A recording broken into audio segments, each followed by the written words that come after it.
40 degrees in the Namibian desert without drinking any water. So things that are considered to be not physiologically possible. Most people would die. If you get into cold water that's at 2 degrees or 3 degrees, you get hypothermia in 2 or 3 minutes, you're done. Basically, this guy is really good at Photoshop. So that I thought was weird. I'm not going to go climb Everest in shorts, but then what I thought was really interesting is that the guy's obsessed with having science validate what he's trying to do.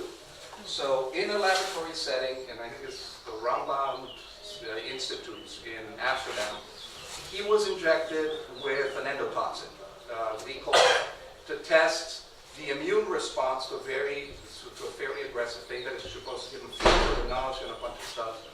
He was able to neutralize practically all of the effects of the virus on his body.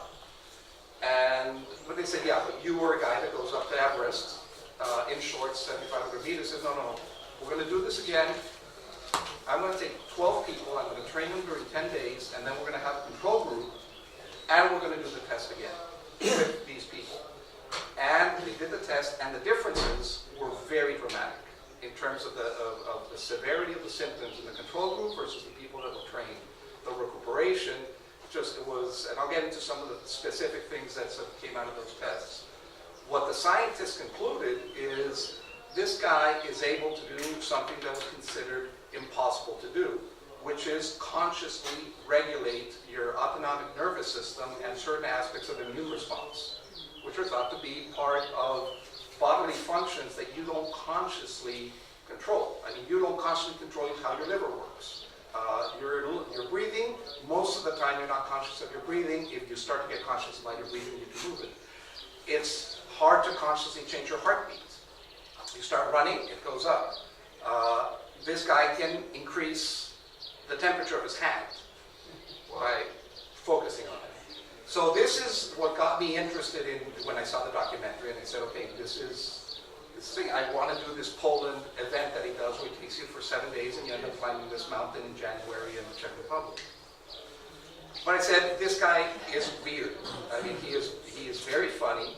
So I started Googling Wim Hof, scam, fraud, crazy, dangerous. There's got to be something about people that have done this that say this guy is just really a nutcase. I didn't find anything. I found some testimonials. This guy, late 50s, with Parkinson's disease, that he had control of his body for about 4 to 5 hours a day. And he stumbled across this method, 4 to 5 hours a day. He came across the method, he did the training, and after the training, he had about 12 to 14 hours of control of his body. And he still had to do the medication, but the curve of deterioration of the Parkinson's had turned around. And the doctors could not understand at all what was actually happening here. A violinist in Amsterdam with MS, she had to give up the violin because she no longer could actually control the fingers. Did the training, recouped the mobility, and was able to play the violin again. So I'm seeing these anecdotal things, this scientific research that is more clinical case studies than anything else. So I sent it to my niece who's studying to be a doctor. She said, look, this is very interesting stuff, that there are 2 studies that validate the results, but this is far from being fully scientifically backed. So I said, you know what, I'm going to do this 10-week online course. It's $200. If I start week 1 and it's a load of bullshit, fuck it, right? I'm not gonna continue. So basically, the course content is, you've got it's online videos, it's 1 video a week, and it's comprised of basically four different things that make up the method. The first one is a type of breathing, which is the exercise that we're going to do. And it's basically, you take a very deep inhale, and then you just let go of your breath. And then we're going to practice that, and that's the exercise we're going to do. So you do the breathing, and you do 30 cycles of this breathing, and then you hold your breath. And then you let go, and then you go through another cycle. You then do a series of exercises, stretches, and yoga postures. There's an aspect of concentration and meditation and focus And then there's cold exposure.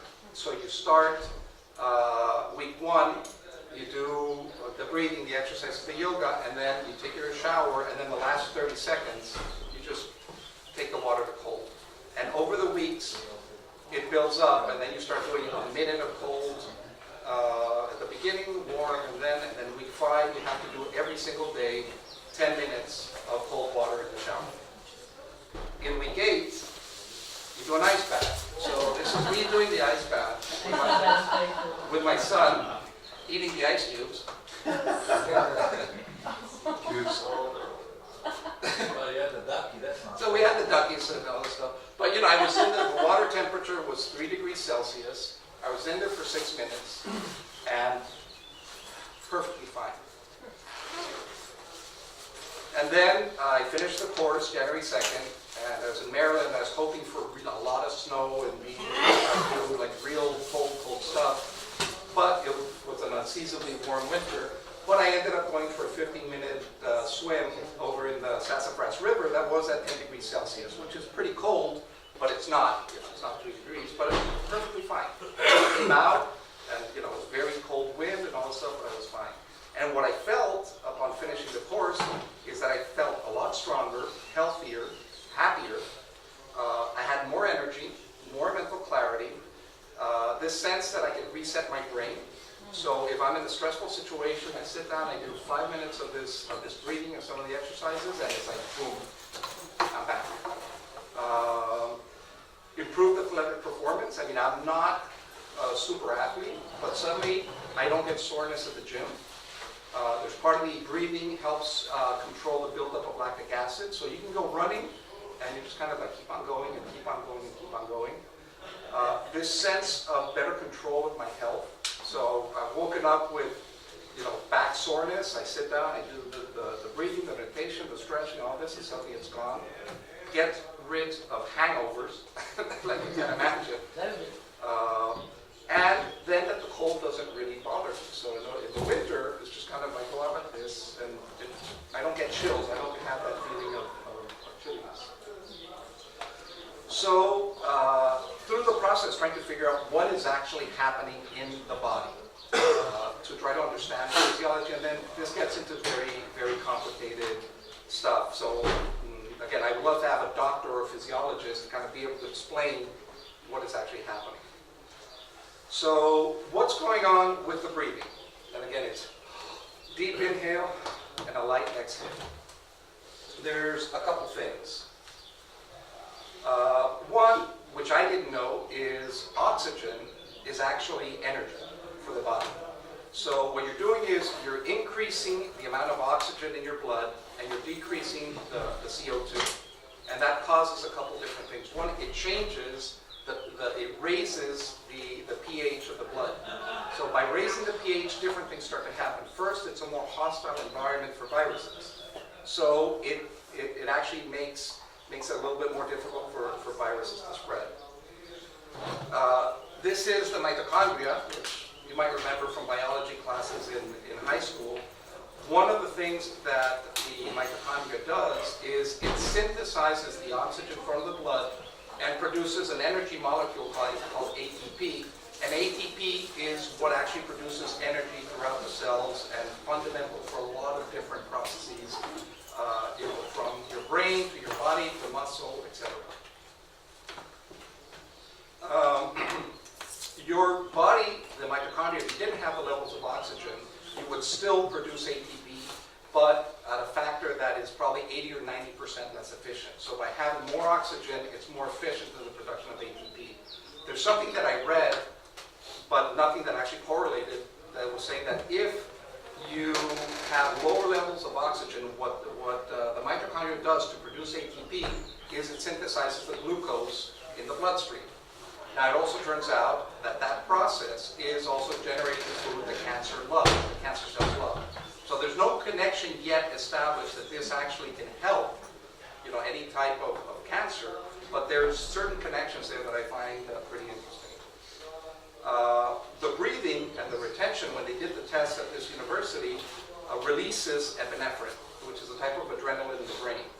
So some of the test subjects had levels of epinephrine that were equivalent to bungee jumping. And when your body goes into that level of stress, it just supercharges your immune system. If you're like that for a very long time, it's dangerous, but if you're doing it in short periods, there's nothing wrong with that. What they found with the test subjects and with Vim is that by doing this breathing, it decreased by 50% the pro-inflammatory molecules that were being generated in response to the endotoxin test. And a 2x increase in the anti-inflammatory response. So just the breathing changes your immune system response. And that was something that was not thought possible, that you could consciously do this breathing to kind of do it. I have not had a single cold symptom this winter at all. And, going out, and it could be 8 degrees, I'm in a shirt, and I'm fine. The other thing that another guy sort of showed is that the increase in the pH also reduces the sensitivity of certain pain receptors, which is part of what they think helps Wim Hof and people that do this not feel the pain from the cold. Because if you put your hand in a bucket of ice water, it hurts. So this numbs some of those pain receptors. The meditation, the focus, and I'm not going to go into because there's a lot of different studies about what meditation does, but when you get out of doing the method is you start to get control of your attention and your focus, and that becomes a very important part. If you jump into the shower for 10 minutes of cold water and you start thinking about all the things that you need to do, you start to feel cold. If you come back and you come back to the breathing, it suddenly the cold sort of goes away. So there's this aspect of the mental control. The exercise and the yoga is part of the strength building, of just stretching your muscles and getting into a little bit more strength. And then I'll come back to this in a second. So what happens with the cold exposure, which is where sort of Wim Hof really discovered a bunch of this stuff. One, it's like taking your circulatory system to the gym. When you're exposed to cold water, your veins constrict. I mean, it's the body reaction to control blood and send it to the core, and then through the breathing you kind of train the vessels to open up again. So you're actually improving the overall blood flow and oxygen flow through the body. And it wakes up capillaries that you wouldn't necessarily use. It increases, also in the test they realized that it increases the blood cell, the white blood cell count. So it boosts your immune response systems. It reduced pro-inflammatory response also. So again, you have the breathing is doing this, then the cold is amping it up a little bit more. Increased metabolic rate in Wim Hof, when he was in the ice, that's what they said actually allowed him to generate heat, would increase his metabolic rate by 300%. So it's just like through the concentration, the breathing, and the natural response, he was able to do it. What's weird is that you sort of think that when you get in the cold and your heart starts going like crazy. I would start to measure my BPM after a 10-minute cold shower, and it'd be at 52 beats per minute. So what the heart also does, what the body tries to do, is concentrate the blood and then slow down all of the movement. And then there's something called brown fats, which babies are born with a lot of brown fat, and over time we lose the brown fat. And brown fat actually generates heat in the body. So this guy Wim Hof, out of all the cold exposure, has a much higher amount of brown fat. And what they realized that with this training, you actually build up your brown fat tissue, that especially around the shoulders. There's a 2 to 3x increase in norepinephrine, which is another type of adrenaline.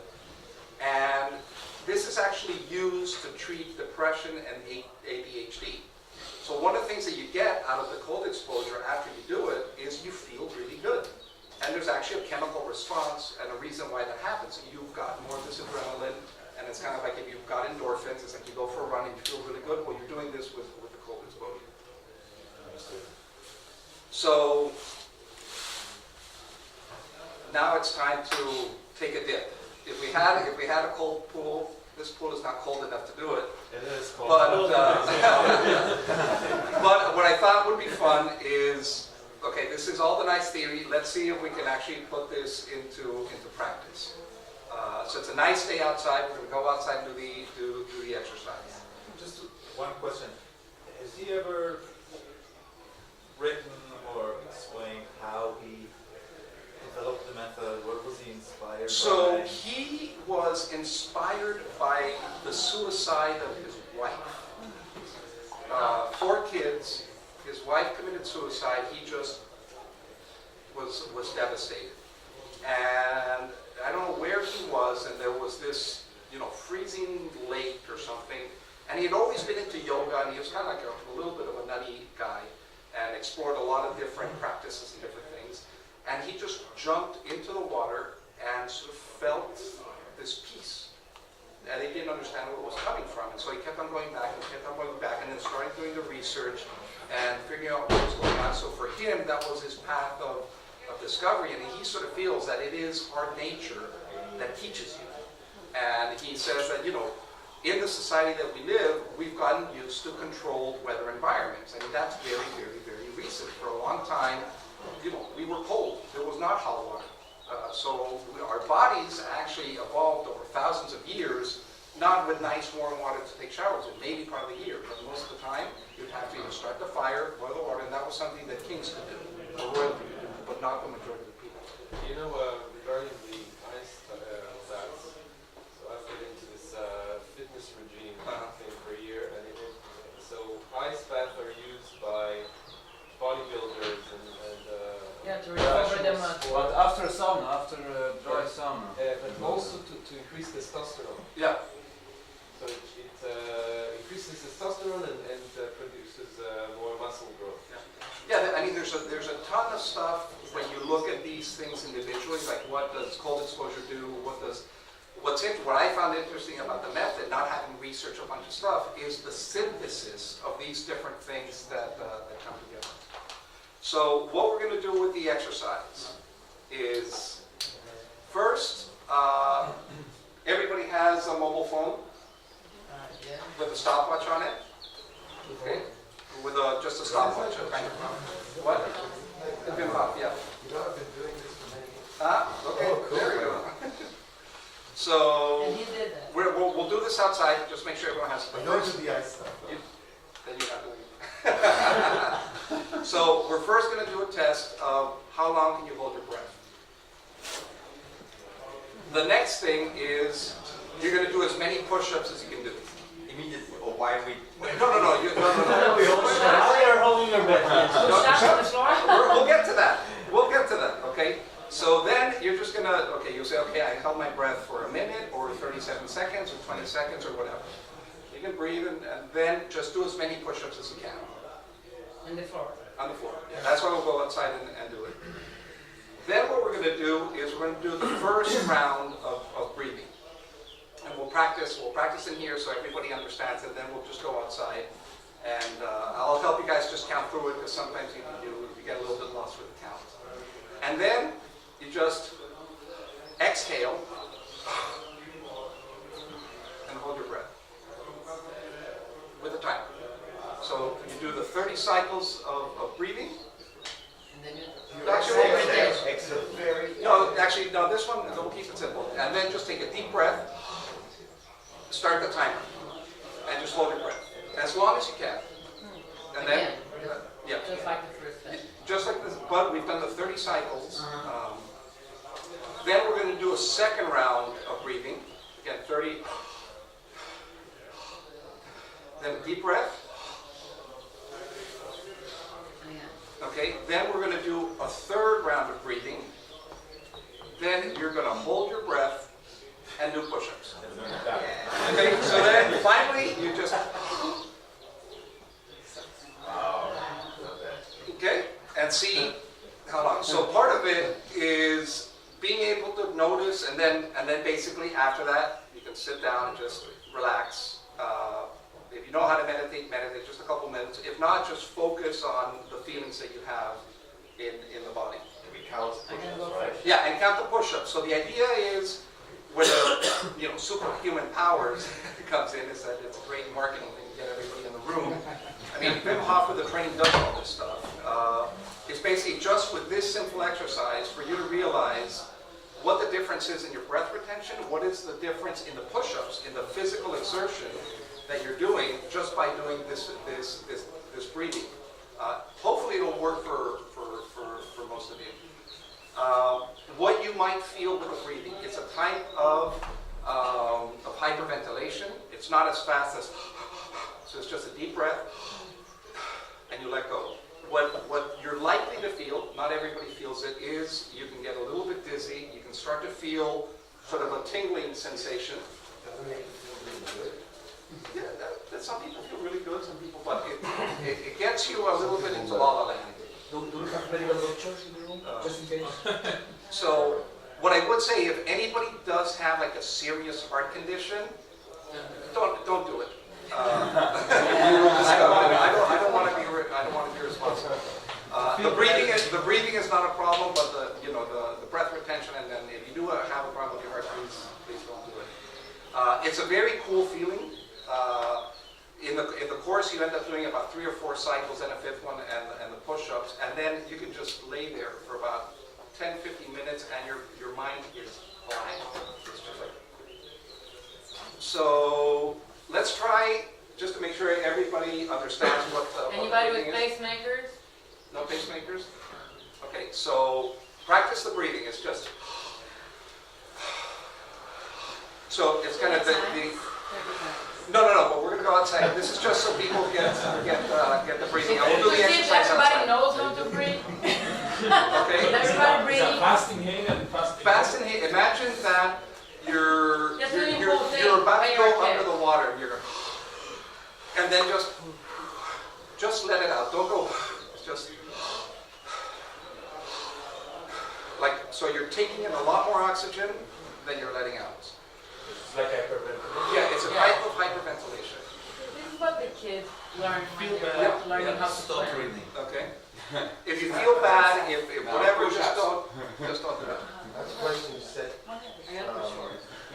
Like, what I know is different is doing freezing water and Yeah. cold showers. Yeah. But according to what I understood was that cold showers are considered like it works with very cold showers in Yeah. a cold country. Yeah. So I'm doing it. Yeah, you're doing it. Okay. So shall we go try this outside?